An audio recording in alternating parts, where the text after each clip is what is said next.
there does seem to be a link between, people who drink quite heavily, so heavy drinkers, and like reduced muscle volume with age. This is, again, this is epidemiological Mhm. because it has to, you can't, there's no way to reasonably do an experiment on this. And even if you could, it would be really expensive and long term. People who drink a lot tend to have smaller muscles as they age. It's unclear, though, if this is a direct effect of the alcohol or even a downstream metabolite, or like we said, like, this is displacing activity. Mhm. And, if you drink, you even just casually, it's not conducive to, you know, apart from a couple dumb stunts online by teenagers, it doesn't tend to make people do physical activities, right? I have a beer, I just feel like, I'm the chatty drunk guy. Like if I drink, I just talk too much and think I'm hilarious. But I definitely don't like going to the garage and lifting some weights, right? Like it's not, so whether or not it's, Just oh man, imagine that. I just had a Mickey of vodka. Let's go do some bench press. guy he would do that in university. His name was Craig. That's all I remember about him. I remember And he would, playing football against guys that were hammered. Not in college, but in like rep football, and this was high school age. There's I remember a couple of linebackers that just reeked of come on, alcohol. that's terrible. Yeah, it's horrible. And I'm sure there. Well, I remember like when you and I first met, and I was, you were an athlete, like a football on the football team, and I was doing the coaching of the sprint program, and guys would come in super hungover because, of course, the gym time we got 5 was a.m. at or 6 a.m. or something.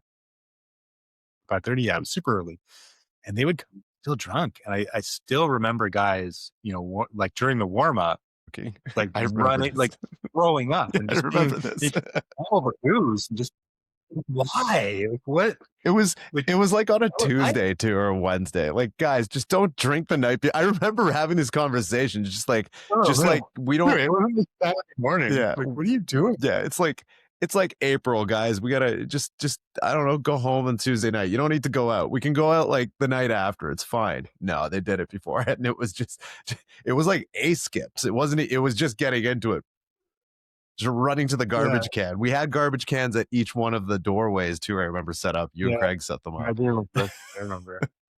And just yeah, just I mean, and I enjoy a drink, but it just doesn't sound No, nice. it's Like, terrible. they're like, It's you know this what is it not was, honestly? It was like it was cheaper drink nights on like those nights. That was the problem. not worth it, man. No. You couldn't pay me to do that. Never mind giving me a discount on booze. All right, so yeah, just to wrap up the sarcopenia thing. So I think it's really hard to divorce, you know, what or to draw any sort of cause effect thing. But I think it's pretty easy to say that at the very least, regular drinking isn't supportive of, particularly active lifestyle. And the more you drink, again, the less likely it is to support an active, healthy lifestyle. So again, we're not saying don't have a drink or don't enjoy a tipple on the weekend, or, you're going to a holiday party. Like, yeah, have a drink, do whatever. Like, I don't, that's not going to be the thing. Um, but the more you drink and the more regularly you drink in the longer term, the more you're going to run into these things. And in a way, I don't know if it matters what the effect is, like what's causing it at the end of the day. Like, but the relationship's there. Um, Regular heavy drinking still bad for your health. And I don't expect that it's a switch like mechanism, right? Like I don't, and again, to be clear, I don't have any data on this. Like I can't draw, a linear regression of, the amount of alcohol versus the degree of muscle loss with age. Um, but I also don't see any reason why it would be switch like, where if you have one drink a day, there's no effect. And if I had three drinks a day, there's a major effect. Right? So it's probably, I'm going to say, I'm not even going to say it's linear, but I doubt it's switch like. It's not Um, helping, that's for sure. yeah, it's not helping. Yeah. Be informed.